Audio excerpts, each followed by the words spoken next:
This doesn't even need the audio, so like, don't trip, chocolate chip. Once my base was down, I went in with my cream blush in the shade Dreams Fade, which is a very dusty rose, and I thought this was a unique addition to my collection, and I really liked that product.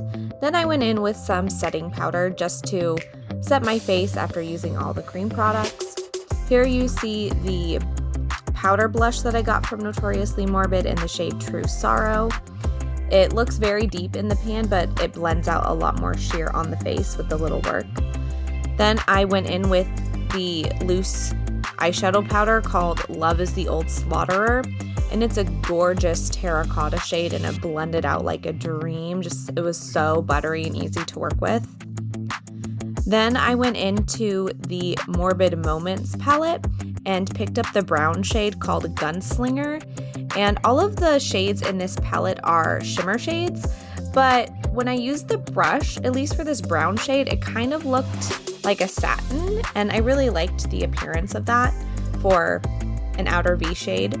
Then I took the shade Dirty Birdie, which is a loose multi-chrome powder, and I ran that on my lid with my finger, and this shade kind of looks like a dirty olive with an orange shift to it. It's pretty unique and it's very grungy.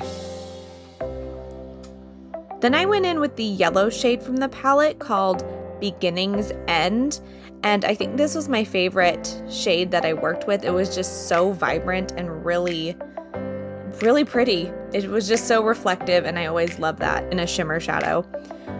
Then to work on the lower lash line, I took the brown shade called Gunslinger, again, ran it along the lower lash line.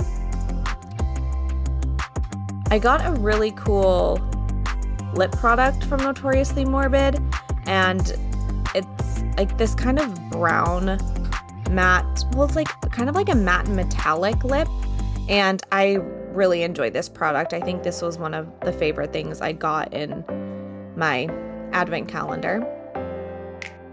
Then I took this gel highlighter that I got and ran that along the high points of my face, but I did not like it. I thought that it looked super chunky. It would be really cool for a cosplay or an editorial look, but not for everyday wear. Then I went in with my mascara just to pull the look all together. And here's the final look.